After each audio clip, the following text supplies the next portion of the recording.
Howdy, Vine Trippers. I wanted to take just a moment to talk to you about the Texas Wine Lover website and their phone app for both iPhones as well as Google devices.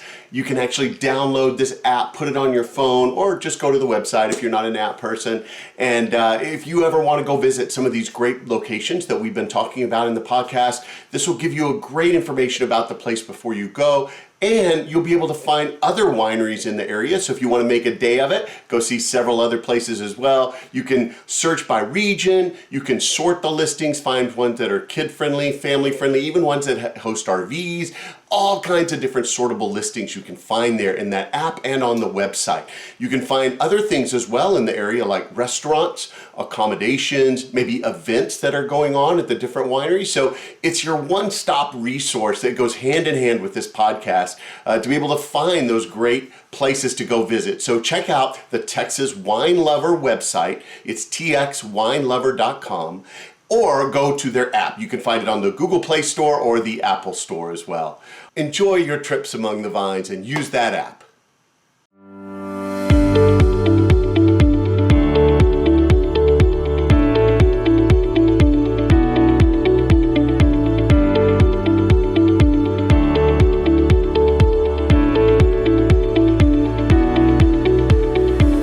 Welcome to Texas Under Vine, an exploratory podcast to scout out the best that Texas wine country has to offer. I'm your wine guide, Scott, and I'm here to lead you on an auditory expedition to the vineyards and wineries across the great Lone Star State. Each episode will cover a different vineyard, winery, or wine-related business operating in Texas. You'll hear interviews, descriptions, and details about each location that will excite you to visit and experience them for yourself. Ready to plan a wine tour? Use these episodes to choose the most interesting spots for you and your friends to check out. Most of all, enjoy hearing about the rapidly growing wine industry in the state and what makes our wines and wineries the best.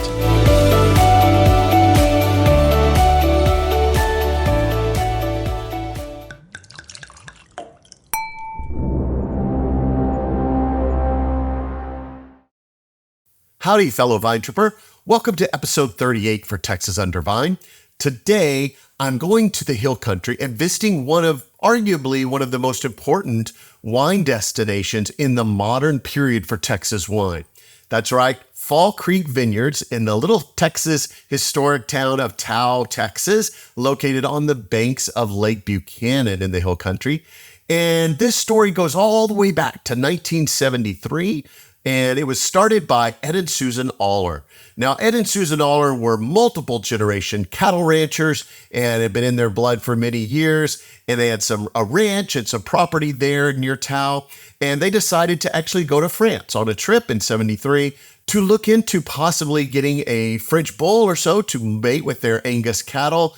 And they decided while they were there, while you're in France, do like the French. So they wanted to spend some time in some of the French wine country on this trip, this 3-week trip that they had planned.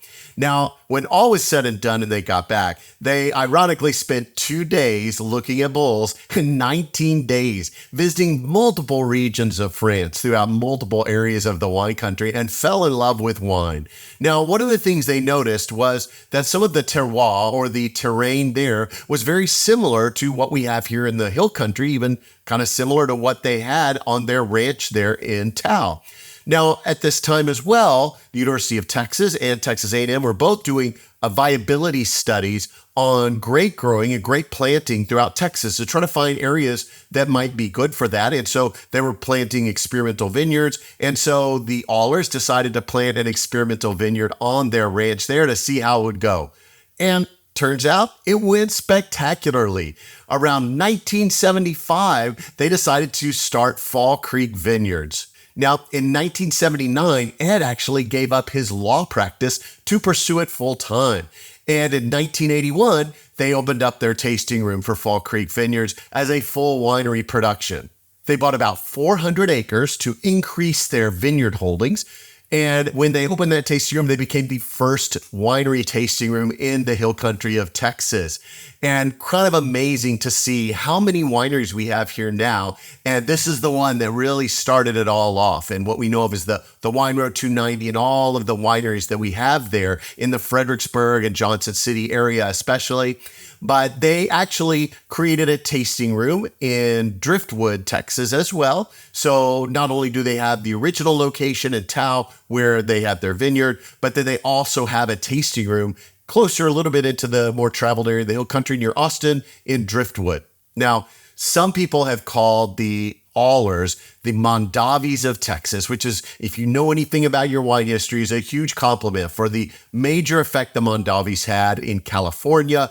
That's kind of a similar type of effect that the Allers have had here in Texas. We owe much of our current modern wine industry thanks to them and the efforts they did. Matter of fact, Ed was instrumental in petitioning the Tax and Trade Bureau to have the Hill Country AVA that we know of now put into place in 1990. So without a lot of their contributions and the groundwork that they placed and laid for us, many of the modern wineries and wine destinations we know of that I visited on this very podcast probably wouldn't exist. So we owe a great debt of gratitude to what they have done and, more importantly, what they continue to do for the Texas wine industry. As they're not done yet, they're going to keep on paving new roads and really keeping the ones they paved established here.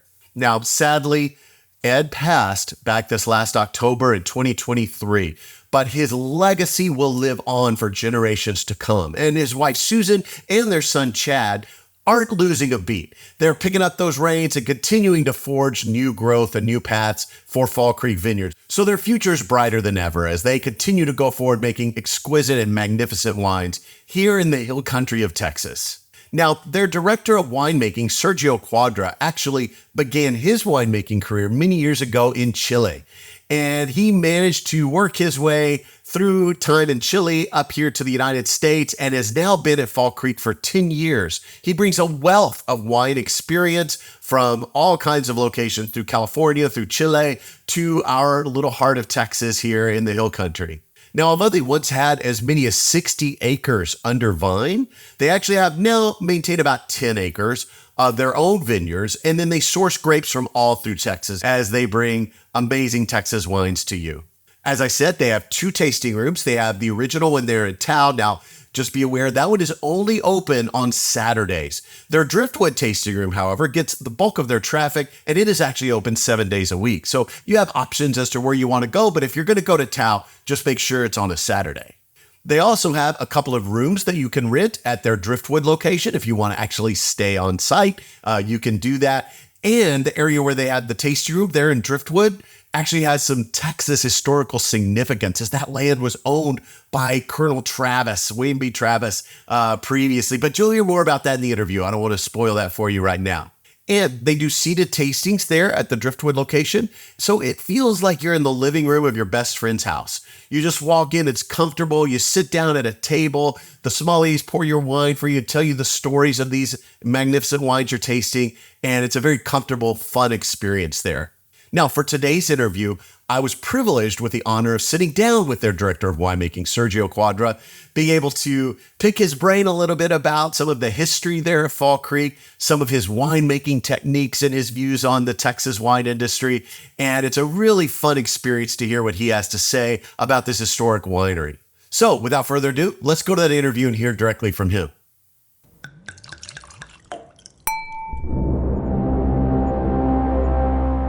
Welcome to Texas Under Vine. I'm here with Sergio Quadra from Fall Creek Vineyards, and we're going to hear a little bit about their history. So, Sergio, first tell me a little bit about yourself personally. What got you into the wine industry? Well, hello, everybody. Hello, Scott. So I was in the university back in my home country, Chile. And I was studying the right thing to be studying, agronomy, what they call it there, or an agronomy. I was going to become agronomy engineering. So what I loved about it is that back then we were already knowing about how crops can be modeled with math formulas. I mean, if you introduced weather information, water information, nutrients information, you can get a forecast of what's going to happen at the end of the season. So a lot of math, a lot of formulas, a lot of modeling. And when it came to wine, formulas don't apply. Well, you have to keep them aside. You have to know your science behind, but the result, it's about you, it's about me, it's about the noses the palates that are going to taste the wine, and that is almost, I guess, impossible to model.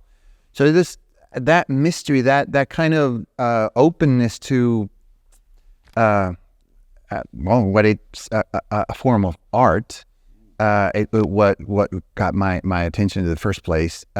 Also, I found, and I still find, mind-boggling that nowadays your phone may be obsolete after a few years, and the wine, on the other hand, is made the same way it was made centuries ago, if not thousands of years ago. So that's also something that interests me. I always was interested in reading old books, for example, because they really knew how to figure out problems that now we're still facing, but on a natural way, on a practical way, not knowing a lot of the science behind it, but they were able to create most of the varieties that we drink today, hundreds of years ago. So that's also something that it's really attractive in my case. The tradition, the link between the wine, the product, and human beings is something inseparable. And I love that. It's very subjective. And I love the longevity and the mystery of wine that you talked about. Yeah, and given the fact that you buy something, a product out of the shelf, and you store it, what else do you do? The same thing. I mean, you store it, you want to age it. So that's also something very interesting. There's a mystery. There's, again, no formulas can tell you what's going to happen. It's a little bit of a mystery, and I love it.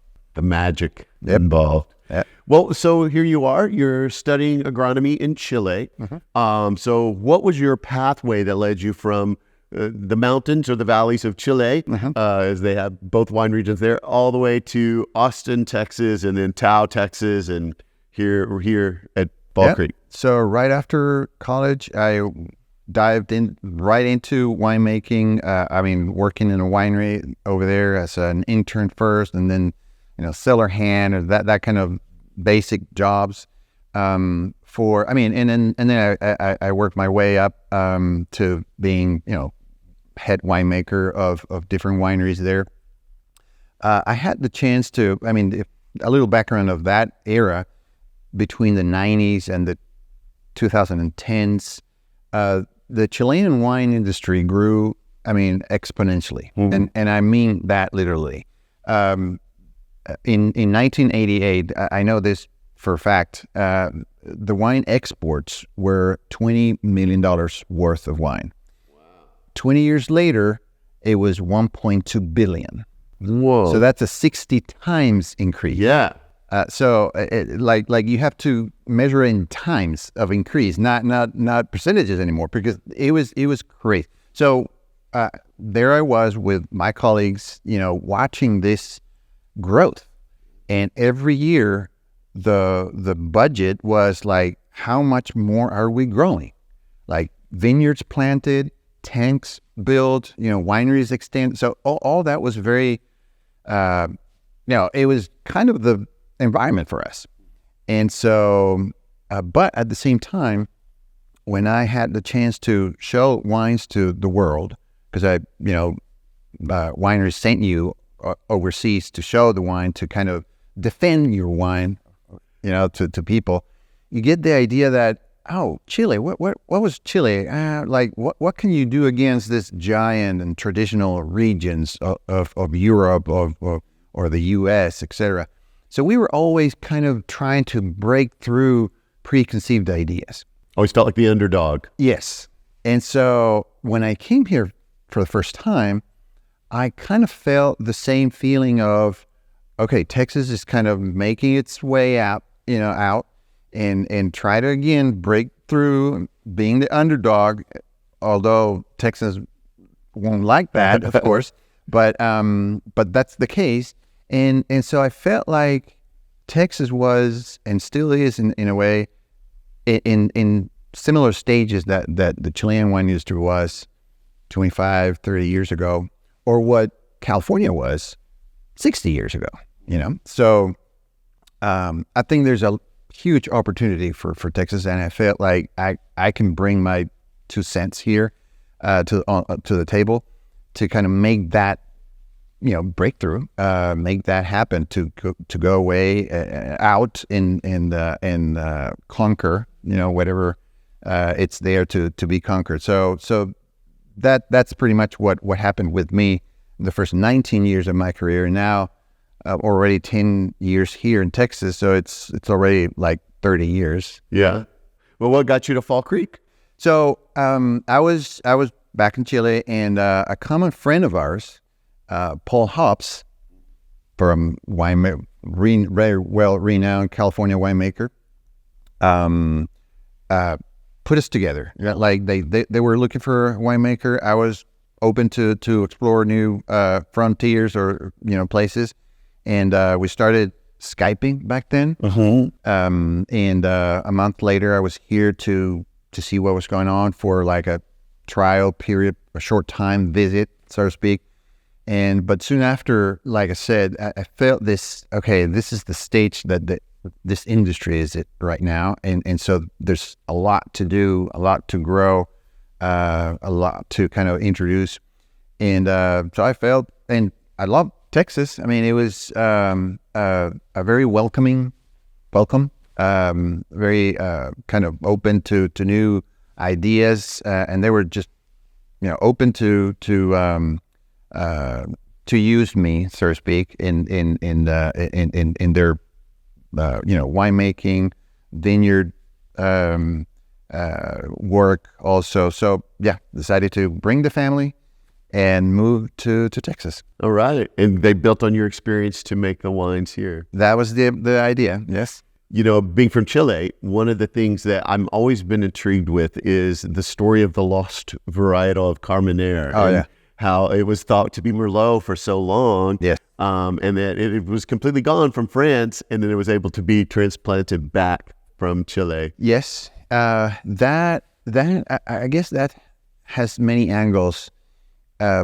Vines were brought to Chile just like whatever in the New World, and they thrived, of course, in California, in Australia, in Chile, Argentina, etc. So some of those vines were Carmenere. And I guess for the bulk of the 20th century, the Chilean wine industry was meant for the domestic market, pretty much. There was very little exports. And the Chileans drank massive wines. The demand for high quality wines was just not there. In a way, it's like the similar phenomenon to coffee. Coffee used to be 50 cents per what, and now it's $12 a cup. yeah. So like somebody had the idea to how to bring that. So wine was like, hey, for it's part of your dinner, part of your lunch, so it wasn't something expensive. Anyway, so the demand for quality was just not there, and so wines were made red or white, basically table wine. Basic table wine. If someone was naming a variety, the king was Cabernet, and on the white was Sauvignon Blanc. Okay. Chardonnay came later, but it was Sauvignon Blanc. So Sauvignon Blanc or Cabernet. And then the rest was just obscure. I mean, Merlot, a few, and people didn't know anything about it. So the Merlot and Carmenere got mixed. And it was all considered, if anything, Merlot. And the Carmenere name was just forgotten. And when quality was demanded, finally, in the late 80s and early 90s, wineries started to invest in better equipment and invest in vineyards, better. So to figure out what was really happening, because we needed to improve quality. And so with lots of traveling back and forth, it was a French guy that said, no, that's not Merlot. That's something else. He wasn't sure. Because even for him, who was a specialist, wasn't sure about it. The following year, he came back and said, what you have there is Carmenere. And we were like, okay. So so that's when Carmenere started as an independent variety, and that was 1995. Wow. And so now turns out that we had Chile had like 10 or 15,000 hectares, which is 25,000 acres of Carmenere overnight. Wow. So that was the start of it, and there's no other major region or even smaller region that has them as important as what happens in Chile. Now, the forgetting about Carmenere, I think, has to do with what happened in Bordeaux originally. So, and speaking about old books, so one of my passions is that, and so I got hold of an old book written before phylloxera in Europe. Wow. And I don't know if you can introduce or have introduced your audience to phylloxera, but in a nutshell, it's a bug that went from the U.S. to Europe, unknownly, and so it devastated the vineyards over there. And the solution was to plant grafted vines. So an American rootstock is, until this day, planted, and then a variety is grafted on top. That solution, by the way, came from Texas. Mm-hmm. But that's good old TV Munson. Yes, that's another story. Anyway, so books written before phylloxera describing the vineyard in Bordeaux, for example, or in France in general, they describe Cabernet. They don't mention, they mention Merlot as a far lesser variety, but they mention Carmenere and Petit Verdot and Malbec. And so that was the base wine out of Bordeaux. And so I have found descriptions that really match really well what we experienced in Chile. So the Carmenere back then loved clay soils, for example. Okay. And they knew about it, and guess what? It loves clay in Chile. Of course. So it was a very important variety, but the downside was that it tend to suffer coulure, which is the not setting well. So the bunches were just loose and so few berries. Not very tight clusters. Not tight clusters and loose clusters, which means low production at the end of the day. And the second thing is the latest of the varieties, the latest to be ready for harvest. So phylloxera came and devastates the vineyards in the whole of Europe, in Bordeaux in particular. The solution comes with the grafting, and but they had the chance to replace vineyards because they had to replace everything. Yeah. So their blend the backbone was Cabernet, and they needed something to soften the tannins of Cabernet, and the Carmenere made that function. But they had Merlot to replace it. And Merlot is highly productive. Sometimes the problem is that it produces too much. Overproductive. Yes, so it's a good problem. So you can thin out, but which is not something you can do with Carmenere when it's already... You need everything you've got from it. Right. So it's highly productive, and it's the first one to be ready, as opposed to the last one. So here you are, a vintner's, a winemaker or a vineyard owner, having to replace your entire estate in a matter of a few years. What variety would you choose for the same purpose? To get you back up on your feet as quick as possible. The one that produces the most, the one that it's sometimes overproductive, that also likes clay soils, and that ripens the very first one, or stick with the one that ripens the last, and it doesn't produce as much. So I think it was an easy solution. I mean, easy choice for them to replace Carmenere with Merlot. And now they entirely forgot about Merlot, and Merlot was established. There's more Merlot than Cabernet in Bordeaux, and so it became the variety, the main variety. But it's not what those old books say. They named Carmenere. So anyway. So what if Right Bank was all Carmenere instead of Merlot, this day? That would be interesting. And interestingly, in Chile, what happened, if you plant Carmenere and Cabernet in a clay soil,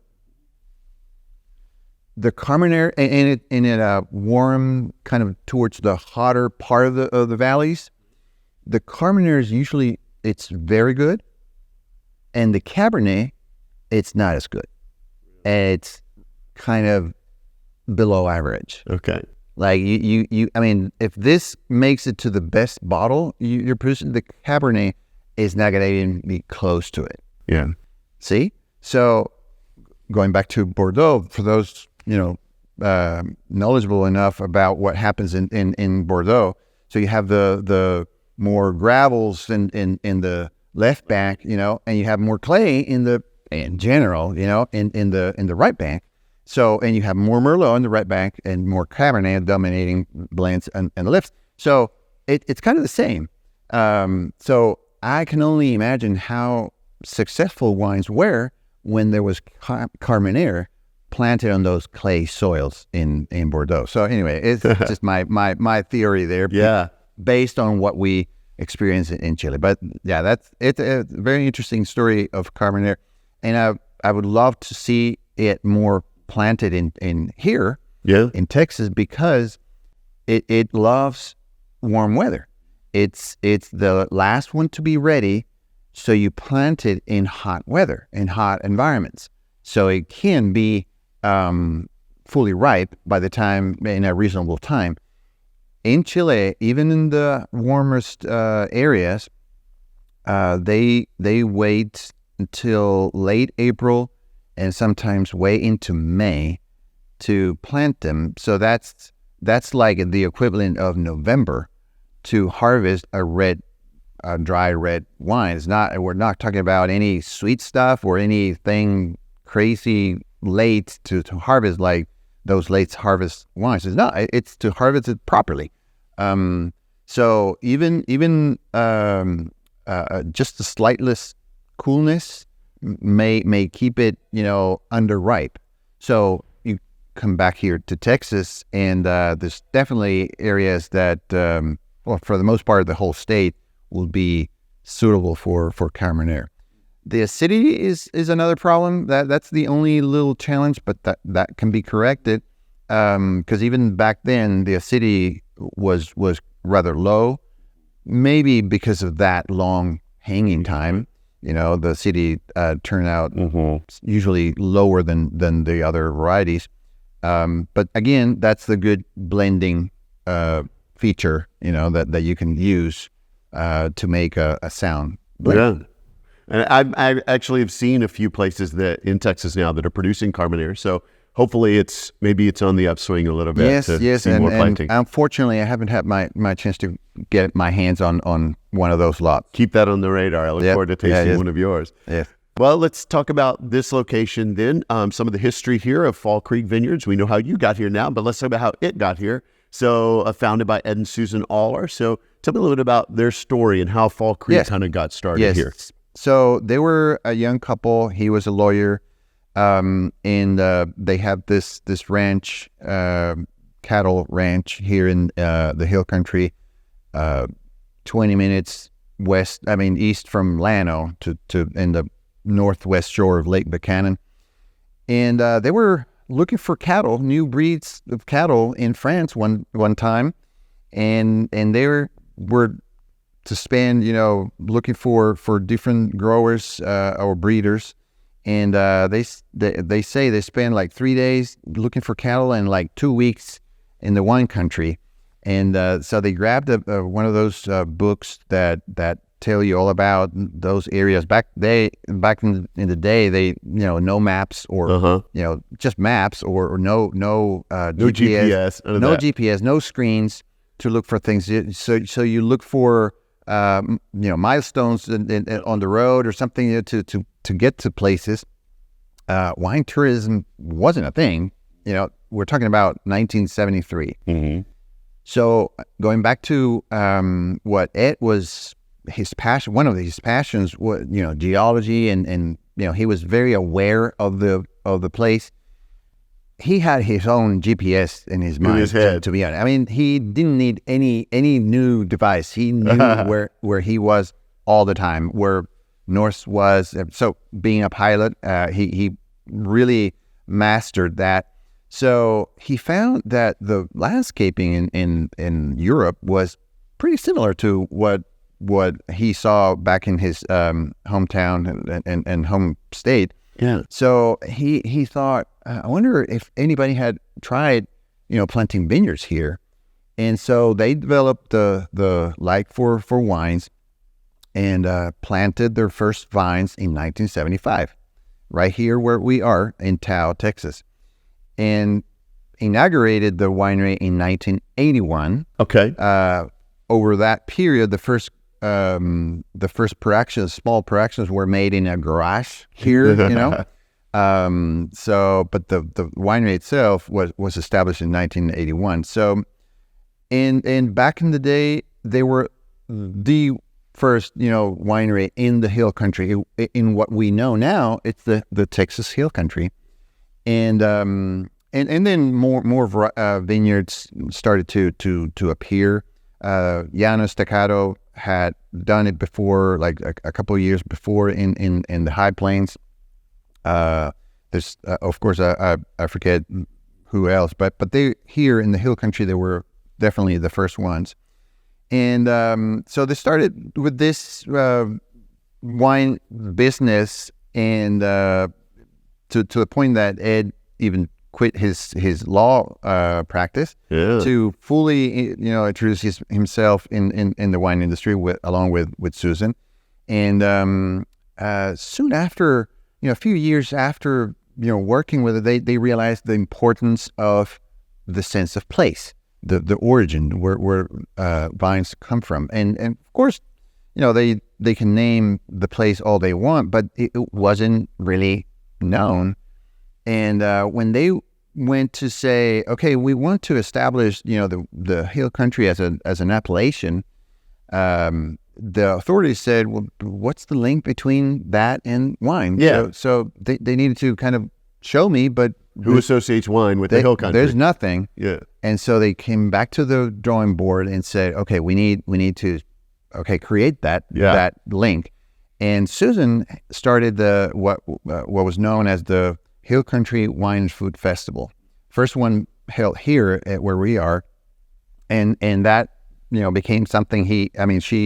She brought chefs from Austin, Dallas, Houston, San Antonio to kind of create the matching between wines and great dishes, and that was turned into articles, columns, whole lot of press around that. Yeah, the press was all over it, and it became something yearly, of course. Mm-hmm. And so those were some of the proceedings to show to authorities, okay, here's what you asked us to do. So this is the link between wine and the Hill Country, because this is produced here. So it laid the foundation for all of that. Right. To say there is an association of wine in the Hill Country. It was, yes. And it was late 90s when the Texas Hill Country AVA, American Viticultural Area, as they are called, was established, was finally, and his Ed's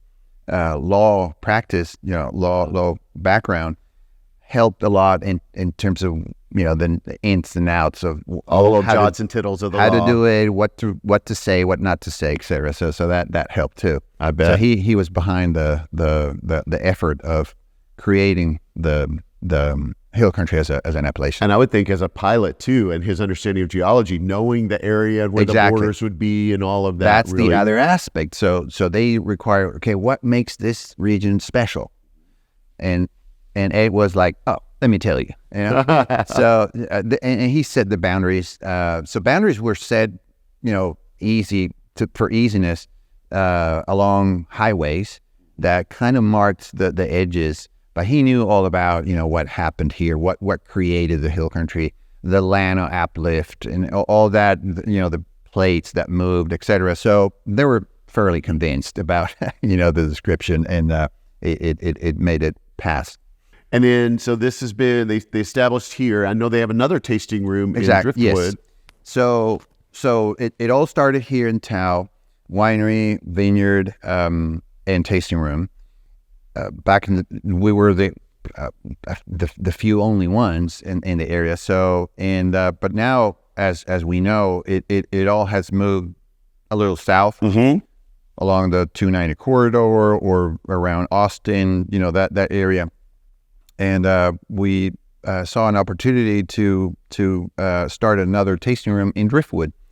It's that intersection where you find the Salt Lick Barbecue on one side, and we are right across the road from the Salt Lick Barbecue, to which we were very close friends, for years. I mean, the Alders and Scott Roberts are friends, for many years. So yeah, it was a very interesting, very good, well visited location. And that's our Driftwood location. We planted a little vineyard there, and we're open, just like here. We're open there daily for public. Yes. Well, and I can say, as a true Texan, nothing is better than an afternoon of going having some great brisket and barbecue, and then go right across the street and enjoy some Texas wine. Yeah, or you can do that the other way around. You choose your wines first. You choose your wine first, and you take your wine. Yeah, because it's BYOB. Exactly. So you can take your wine and enjoy the brisket across the road. That's great. That's great. You have to drive, though. Even though we're across the road, you have to drive. The sheriff won't allow you crossing that road.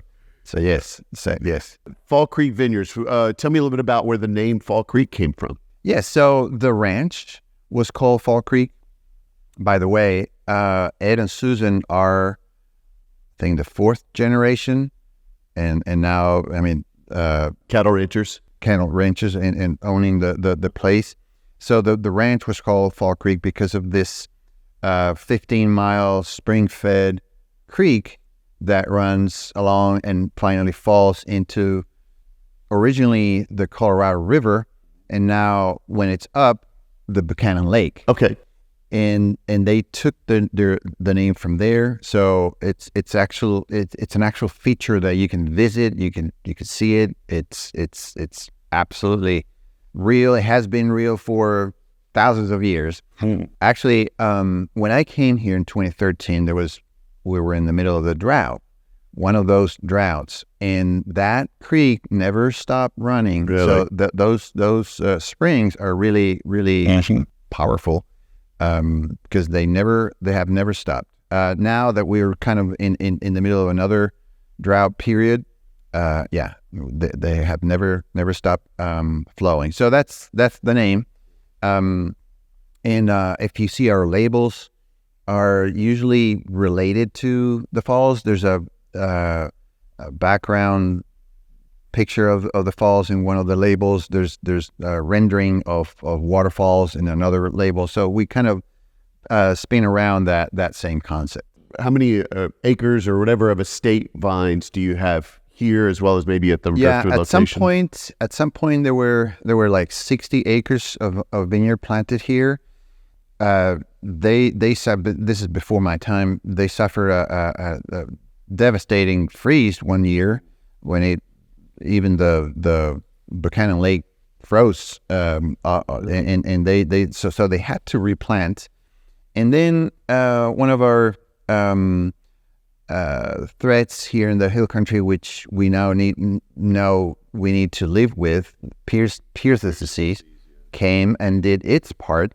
So now we just keep a 10-acre vineyard here, and we basically buy grapes from the hill country and other areas to supply for this. So we like the work, the long term work with growers, and so that way we don't rely on just one place, and that's keeping. I mean, to keep in mind that we need to have a stable source to keep the blends, the wines going.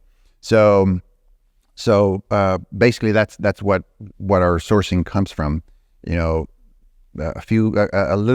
couple of little vineyards we have, Driftwood, this one, and then we buy grapes from our friends. Yeah, allows you to diversify your portfolio a little bit. Yes. And do you do different lines of your wines for this is an estate wine and this is from this vineyard and so forth? Yeah, the way that our portfolio is kind of designed, we take grapes from different areas and it goes to what we call a Texas-based portfolio. And there's a Sauvignon Blanc, Chardonnay, Merlot, Cabernet, and then a red blend can be there, a rosé can be there as well, and then we go to and we're shuffling things around a little now, and we call them Vintner Selection. We're going to call them Reserve, and we're talking about the hill country fruit primarily, and again a Chardonnay, a Roussanne, a red blend as well, a Tempranillo as well, and then we end with our portfolio.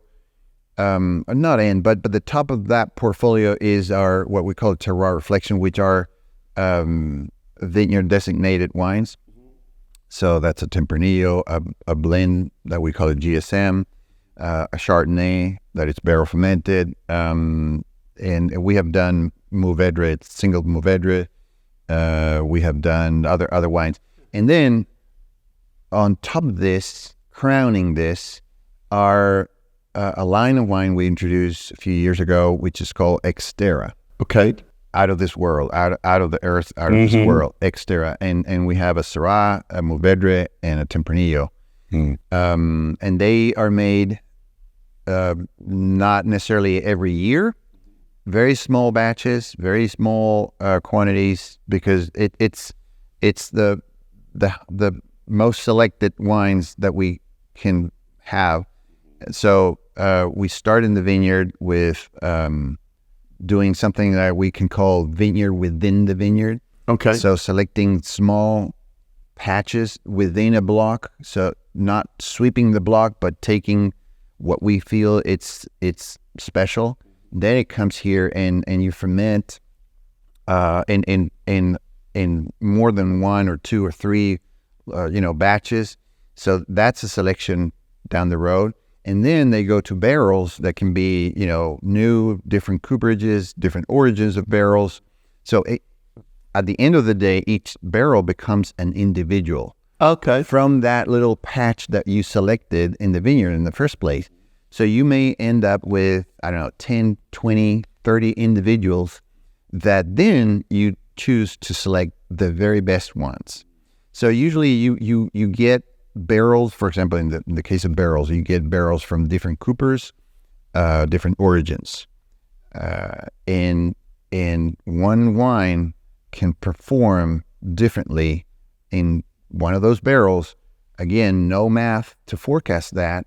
And the following year, it might be another wine performing as well or not as well or whatever. So it's a trial every year, basically. In comes the mystery that we talked about. And that's why you have to keep buying different types of barrels, because you don't know. So there's consistency, of course. One cooper brings you usually the best barrels. Some others are kind of accidents or so lesser or less safe. And so, but you have to keep buying from different or getting different kinds of barrels. So you have your individuals at the end of 18 months of aging. Yeah. Or 24 months of aging, or sometimes it's even longer. So all of that, again, it's impossible to forecast, on the day of harvest, for example. So that's the challenge that we have as winemakers, to kind of interpret what we're seeing, what we're tasting early on, to try to get that forecast, to try to kind of take us to the future, and hoping for the good match that you're creating. So anyway, that's how that last Xterra blend, line of wine is created. So the last selection, and it may be 2 barrels, 3 barrels. 1 barrel is too little, but anywhere from 2 to 3 to 5 barrels that are the very best of everything. Those are destined to the Xterras. Also, there's a long friend of our in our portfolio. It's called Meritus, the Latin for merit. So that has been a Cabernet or Bordeaux blend kind of wine, and it's usually coming from a good friend of ours, Alphonse Dotson, from Dotson Cervantes, and he's got a wonderful site there in Macula County, but it's close to Mason, and red, sandy, granite soils. Very, very nice area. Some of the Hickory Sands area. Yeah, exactly. The Hickory Sands. Actually, they're trying to get an appellation there, and I think they deserve it because it's very, very nice spot. Unique, yeah. Yes, very unique, very, very interesting. So he's got very nice grapes there. We buy them. So that's the Meritus, and that also kind of populates this portfolio, crowning the portfolio with some years in, some years out, but it's also part of the portfolio. Yeah, was a little long, but that's. Howdy, Vine Trippers. Did you know that I now have a merchandise store for Texas Under Vine? I only have a handful of limited items, but you can go check those out and wear your Texas Under Vine swag if you'd like to tell all your friends about the great wine locations we have here in Texas, and maybe get them interested in the podcast as well. So there are things like t-shirts, there's a hoodie, there's a beanie, a ball cap, things like that. But one of the most exciting things I have right now is my limited time offer t-shirt. That's my Season 1 t-shirt. So this is your Tasting Through Texas Under Vine Season 1 t-shirt. It's only going to be available for a little short amount of time. On the back, it has all the different locations, like a band tour t-shirt. So this is a limited time item, and you can go out and get it now. And one of the great things about that t-shirt is a portion of every sale goes to support the Texas Hill Country Winery Scholarship Fund. So you know that by buying that t-shirt, you're also investing in the growing and flourishing of an amazing wine industry here in Texas, and all of those people that are going to come and make it even better. Check out that merchandise store. It's on my website at texasundervine.com. Just go up to the top. You'll see the link for the merchandise store. Do you process all that here at this location? All here in Tao. Yes. Okay. Yes. What are some of your favorite wines to make? Yes. I get that a lot. And I enjoy them all. And it's not like not answering, but it's really every variety has its demands, so to speak. Some allow you to be lazy, some don't. And I would like to get my hands on more. Definitely Carmenere, like we spoke before. The most challenging, one of the most challenging is Pinot Noir, and somebody would say Pinot Noir for Texas. So there's some examples of Pinot, and Pinot is a variety that won't allow you mistakes. Yeah, it's finicky, right? Yes, I mean it can easily pass from being potentially good to really bad. Yeah, there's no middle ground. Not potentially. Directly to really bad. So so that's a challenge, an interesting challenge to have. But there's not a whole lot of that planted. Anyway, but Mourvedre, for example, it grows in the vineyard perfectly. I mean, if you don't know anything about vineyard, start with Mourvedre. because it grows upward. It kind of not. I mean, it grows without even touching it. Just give it a few threads of wire, and it's gonna climb on the wires. It's not too generous producing, but it can be wonderful. Low maintenance. Yes, low maintenance.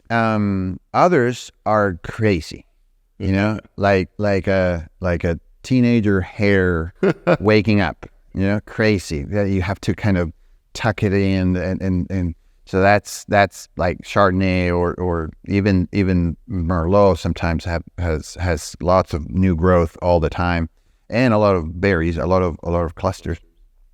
So now in the winery, again, some allow you to be kind of easygoing. Some would only allow you to do one path, like Sauvignon Blanc, for example. You have to avoid oxidation at all you can, and ferment it very clean, which is technicalities, but it offers you a very narrow path to make or to have the best of it at the end of the so as you see, it's a lot of different details that you can enjoy doing it and combining them along the way. It's the one thing that this career has is it's so dynamic. It's so changes daily. One day you're in the vineyard, one day you're tasting wines, one day you're showing wine to people. One day you're doing interviews with people. One day you're doing a podcast, right? So it's, there's everything but Menadas. Well, what are some of your very popular wines with customers? What are the ones that really have a hard time keeping in stock? Yes, I'm going to say two of them, the Tempranillo and the GSM. Those are the most popular ones, I think. Tempranillo has found its home here, and also, Grenache, Syrah, Mourvedre, the three that go into the GSM. Those we hardly can hold to inventories, and we're constantly releasing new ones. On the whites, our Sauvignon Blanc is well known. People love it, and believe it or not, our Chardonnay is also going out very, very fast. So yeah, it's there's a combination of good wines, what we believe it's good wines, and people finding or trying to find what they know, what they're familiar with. That's the case of the Chardonnay, for example. And but the Tempranillo has already established a name for Texas. Texas and Tempranillo has kind of becoming synonym of a good stuff.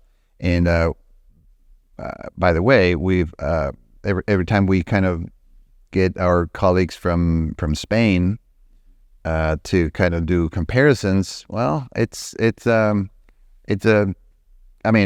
always fun. Sure. But they get surprised. Yeah. Let's leave it that like says that. A lot. But, yes. Well, and speaking of the white wines, was it the Chardonnay from Sturtenberg that won the saddle in 2017? Oh yeah. Yeah, that's first Texas winery to win the top Texas wine. Yes.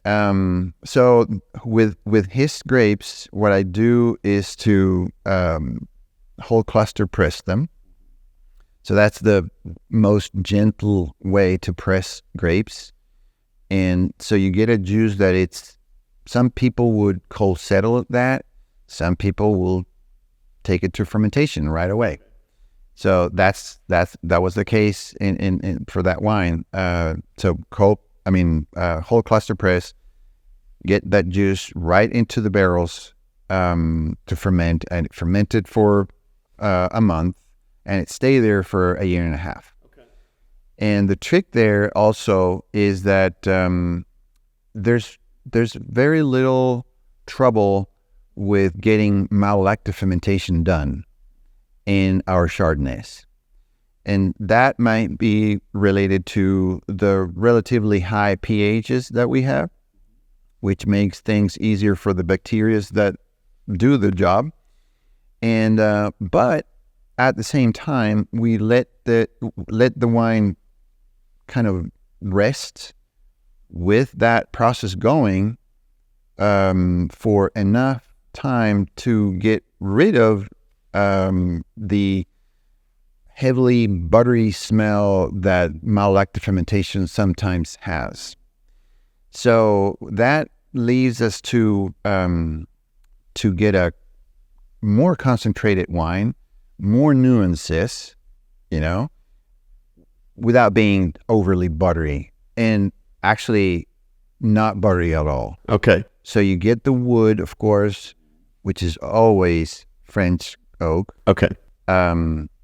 And the concentration and complexity from malolactic fermentation, 100% malolactic fermentation, but not being the classic buttery, Chardonnay that you can drink a glass of and then you're done. It's way more attractive.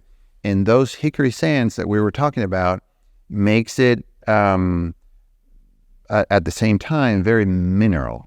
Okay. So you can easily confuse it for like a European counterpart. So I guess that's one of the reasons why it got so much attention that year in 2017. That the best white wine of the show at Houston. Yeah. So for my listeners that don't know, the Houston Rodeo has a big wine competition, and one of the biggest awards is the top Texas white wine was awarded in 2017 for the first time to Top Fall Creek. Top white wine of the show. Yes. And it was a Texas wine. That's why I said Texas in there. I mean, it was a Texas wine. So, and then Fall Creek being the first to ever win that saddle. So really cool thing. And it was on display for a while there at the Driftwood Tasting Room. So. Yeah. We moved it around. Okay, so it's still there. So yeah, it's a neat thing to see. It's not going in over a horse. It's staying on the. So you also have a wine that I've seen called Lascalo. Is that low sugar? And then I also saw one I wanted you to ask you about, the Mission. Mission. Yeah. So tell me a little bit about those two. So yeah, Lascalo is a wine, Chenin Blanc, that was designed to have lower calorie content. Okay. So that's why the name Lascalo. Okay. And this is Susan's idea. She's always thinking about ways to kind of attract people and to please new customers or eventually new customers. And she heard about people worried about the calories on the wine. And one way to lower the calories of wines is to have it with lower alcohol. Okay. Because the bulk of the calories is coming from the alcohol. So, and nothing else actually. In dry wines, there's nothing else having calories, so alcohol. So if you make a wine with lower alcohol, it becomes low calorie or lower calorie. And by harvesting Chenin super early, you get low sugar, and that translates to low alcohol. And now that is something we can do in Texas, by the way, because we're one of the things we're always kind of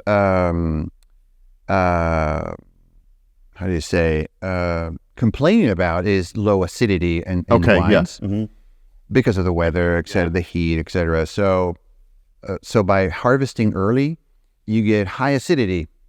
And usually in a normal condition, like in the West Coast or places that are not as hot as Texas, if you harvest that early with that sugar target in mind, you get a huge amount of acidity, like way over the top. That's undrinkable. If you ferment that and keep it like it is, it's undrinkable. It's like lemon juice. Yeah. And so you can't do that, but you can do it here in Texas because of the heat. So we get drinkable levels of acidity and low alcohol. So perfect combination. Perfect combination. So if there's a place to do something like that, it's Texas. So we tried with Chenin, and that's the Lascalo. And so and so we started in 2020. Now we're going to introduce the 22 in a few weeks. So and then that's the concept. Oh, and we released L'Escalo Rosé. Rosé, okay. Same concept. Early harvesting, low sugar, hence low alcohol, decent acidity. So it's all rounding up in a nice blend. The mission, it's an interesting story. This is before my time. They had the Mission wine made a long time ago, a Cabernet-based wine or Cabernet wine, and now we revamped it, for us to be able to use the Alamo image. We contacted the entity that manages the Alamo itself, the place itself, and so we agreed. I mean, they agreed to allow us to use the image. So part of the proceedings go to help, maintaining restoration and all, or keeping the Alamo the way it should be kept. And so that's why it has the Alamo logo there. I mean, yes, the Alamo logo. It's called Mission. San Antonio de Valero. That was the original name of the mission there. So, and a fun fact is that Driftwood, in Driftwood, our location in Driftwood, all that area, once was owned by William B. Travis. Oh, one of the heroes of the Alamo. Yes. So, and part of that wine comes from grapes grown in that same area. Oh, okay. So there you have it. You can have a sip of a wine whose vines grow in a land that used to be from the hero William Travis. That's a really fun tie-in. So there's a connection there. So and I love the giving back of that to help with the preservation and all that. Yeah, we're using the image, knowing that we need to get back to the place. Yes, great. Yes. Well, so we've talked a little bit about the fruit, the wines. Let's focus in on the coming here for a tasting and things like that. Do y'all do events or things here at the winery? Yeah, you can come to either location. Here in town, we're open on Saturdays only now.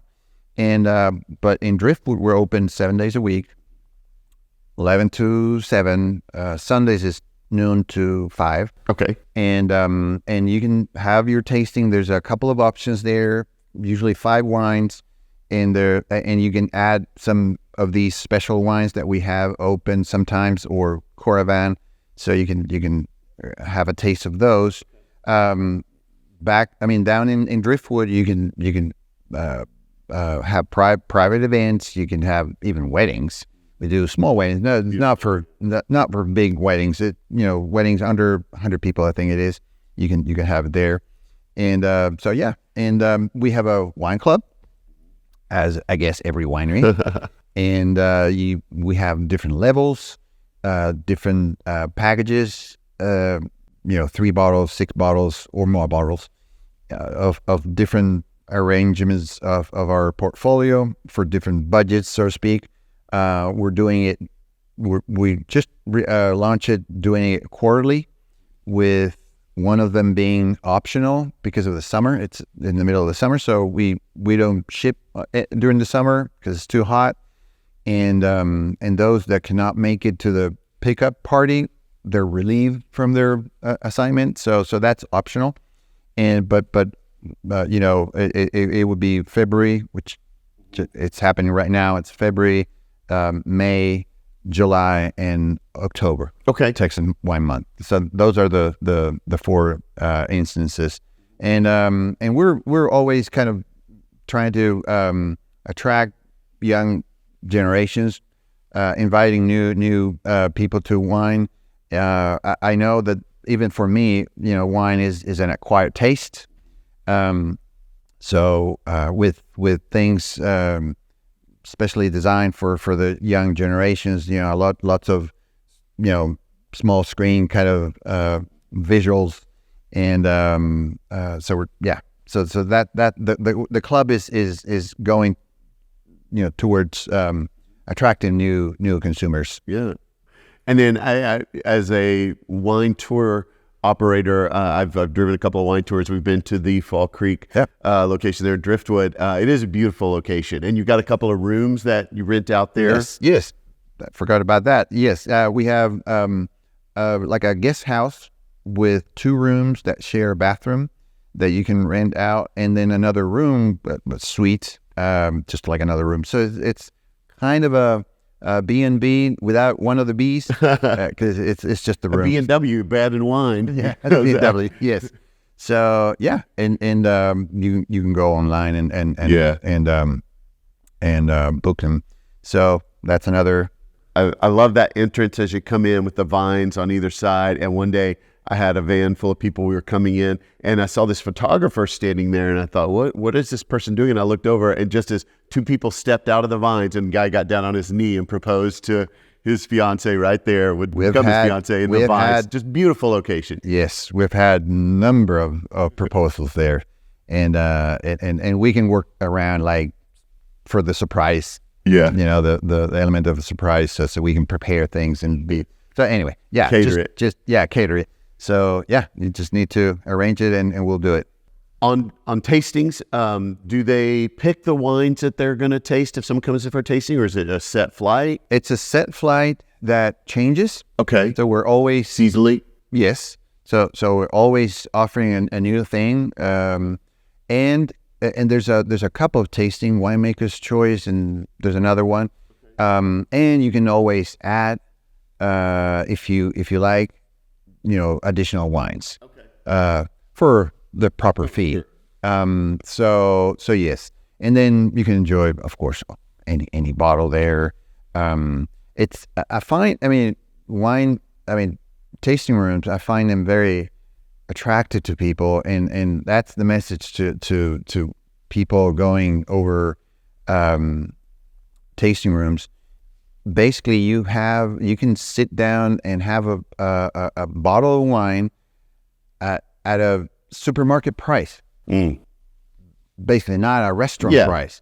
So and you can be there, enjoy the time, beauty, and the beauty of the place. But yeah, there's a back patio that when the weather allows, is just a dream to be there, with the pool, with a waterfall, and the background. It's just the perfect stage. So yeah, it's open for everybody with different tasting options, and I'm going to say probably 20 or 20 plus wines. Okay. To choose from. And do you know the average cost of the tasting? I know being in the back of the house, you may not know. Yeah, it's currently $25. Okay. If you come in a big group, it can be more of a discount there, and but yeah, that's. Now, if somebody's getting excited, they want to pack up the car and come out and visit, a couple of questions they may want to know ahead of time. Do you have any kind of food options, or can people bring their own food? Yeah, that's my least expertise. If you don't know, that's okay. but we have cheese plates, crackers, and that kind of. We don't prepare fruit there. We just small bites ready. Yes, small bites ready to offer. Yes, that's no kitchen, no dishes, prepared, all that, but it's ready to easy finger food. What about if they have young children or dogs or things like that? Are those things allowed? Okay. All welcome. Children, just watch them. So, but yeah, dogs, we're dog friendly, pet friendly place. Do you have any maximum group sizes if people are coming with a big group? Not really. Make reservations ahead of time? Yeah, a heads up would help, of course, and would take reservations. By the way, in Driftwood, we serve you at a table. Okay, yeah. So it's seated tastings. Okay. So you have your tasting, but you're seated on a table and you're served there, not standing at a bar. On a bar. So you're seated. You're treated like nicely in your own place, your own table. And so for big groups, yes, calling and reserving ahead of time. Just to be able to arrange where people are going to be and all that. And so you can be, when your own table ready to go. But that's what we usually do. Okay. Yes. So what are the busy and slow seasons? What's the best time to come visit? We already talked a little bit about the beauty of that back patio in the summer. I know when the spring comes, you get all the wildflowers out there and everything, but what's the best time for somebody to come visit, would you say? Well, it's always a good time, I would say, because if it's cold, we got a cozy fireplace over there, nice, so you can enjoy that. For spring, of course, we have all the outdoors you want. The back patio, like I said, it's beautiful, and I would say Saturdays and Sundays are the busiest of the week, of course.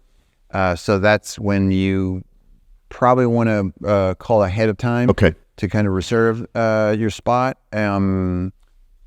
No problems with walk-ins, but if it's better to call before. And but during weekdays, pretty much open to everybody anytime. Yeah. So well, let's say for some reason somebody can't get to either of the two locations, but they really want to taste your wine. Do you do any kind of distribution or sell in restaurants or online? Not all the wines are in distribution. We are in distribution. Yeah. But, short answer, we are in distribution. Major chains, out there, you can find us. But some of our batches are small batches that are wine club focused or tasting room focused. So I guess the best way to get a taste of all our wines or any of our wines is joining the club, because that way it opens the door to all the wines. Like I said, we're just some of our wines are in distribution, not all of them. Right. And so and their website fcv.com. That's that. It's you can order wines online as well. And that's another way to get all of our wines, and not only the ones distributed. For our listeners that may not know, we've spoken a lot about Ed and Susan, true incredible pioneers and titans of the Texas wine industry. And we are sad to say Ed did pass away, like we mentioned, back in October. I know that Susan, like Sergio said, is planning on taking those reins and continuing to go forward and leading forward with Fall Creek. And now their son, Chad, is actually helping to come head up some of that as well. So we're really excited for that, because Chad has an incredible resume of his own in the spirits industry. But along with all of that and the major changes that kind of been going on since Ed's passing, are there any big plans for future growth or changes or things? He would have wanted us to keep on going, move forward. We're keeping his legacy for the future. No, that's something absolutely that he would love for us to keep doing, and that's what Chad and Susan are doing right now. We're moving forward, growing, expanding, introducing new things all the time. So yeah, it's moving forward. Good. I'm glad to hear that. Yes. All right, so we've got a lot of places that customers can go visit. What really sets Fall Creek Vineyards apart from all the other wine destinations that people would say, you know what, I have to get out there to Tao or to Driftwood and see what it's all about there? I think they're great places in the Hill Country. But the one compliment that I love to hear, and I have to say I've heard it a lot because it's part of our purpose, it's part of our objective, is people saying all the wines were good. So it's not like, oh, that was outstanding and these are not. No, all the wines are up to the task, up to the, so we're all into releasing all our wines to the maximum of their potential And if we think that the wine is not going to be good enough, we just not release it. And so you're going to have consistency out of Fall Creek as a on purpose. That's our goal. Of course, we can't please everybody with every wine, but the most I hear, and that's part of the objective, is all the wines were good. I mean, like there's no down wines, and so very good. That's our most pleasing comment we get from people, and that's what we're all about: premium wines from the Hill Country, from Texas Hill Country.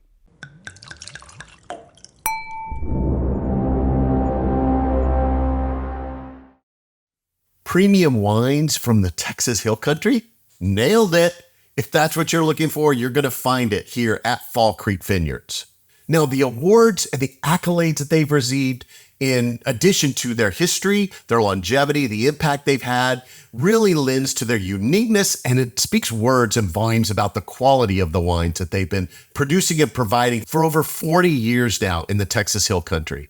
And Sergio's Chilean background brings an international resume to these incredible wines and a lot of the experience that he brings to the table for those wines. And to be sure, not only will the Texas wine world, but the wine world as a whole will mourn and miss Ed Aller and the incredible impact he had on not only this region, but on wine. His impact will be, as I said, felt for generations. But Susan and Chad continue on to bring an incredible future for this winery, and I'm sure we can expect even greater things to come as they continue to make new roads. Now, make sure to check out their website before you go.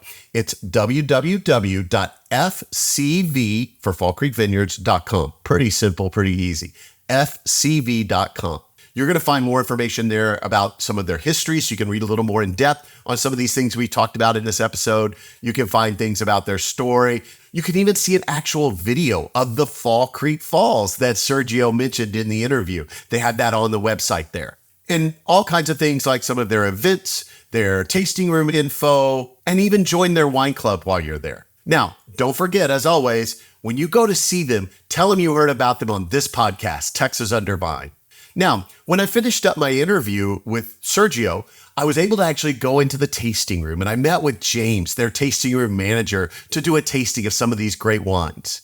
Now, he led me through this tasting. He had tons of great info and background on the wines themselves.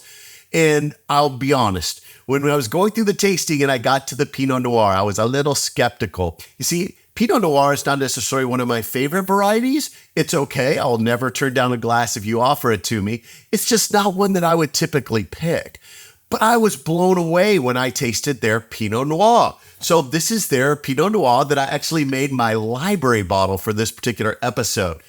And as we noted in the interview, Pinot Noir can be kind of finicky and tricky to make here in Texas, but Sergio has really put his skills to show with this particular wine and has really made something to shout about. This is a Pinot Noir that I really like. It was so full of flavor. It was smooth. I knew immediately that's the bottle that's going to be my library bottle for this episode. But, Sergio would be pleased because I walked away from that tasting thinking all the wines were good. I really liked every one of them.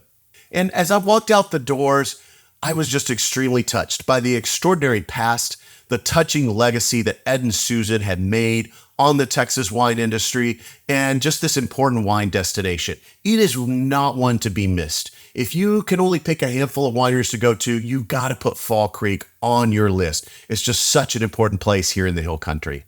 And I feel confident that their story is going to live on. It's going to get even brighter with every single vintage that they continue to come out of their extraordinary wines. But now I must actually move on to bring you even more great wine destinations and more places and info about those.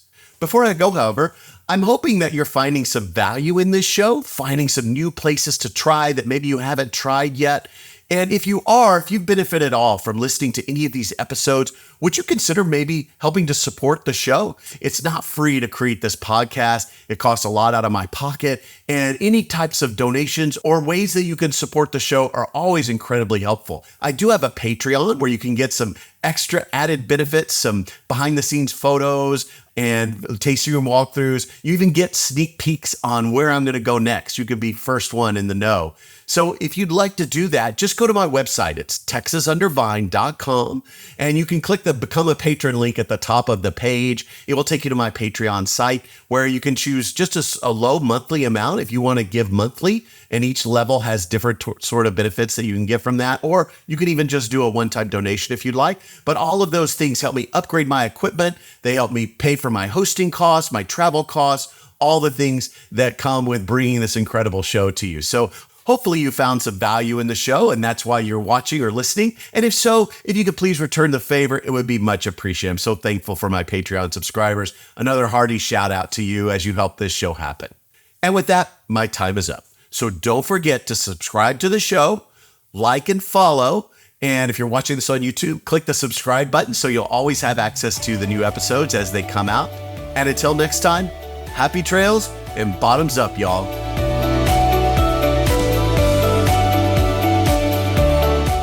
Thanks for listening to Texas Under Vine. We strive to provide you with the best information about wine businesses all over Texas. Be sure to check out our website at texasundervine.com and follow us on our socials at Texas Under Vine to stay up on all the upcoming episodes. Please email us with any suggestions or feedback. Also, contact us if you're interested in donating, sponsoring, or advertising on the podcast, just to help us cover our expenses and bring even more great info to you in future episodes. Above all, travel safely, and most especially, drink responsibly.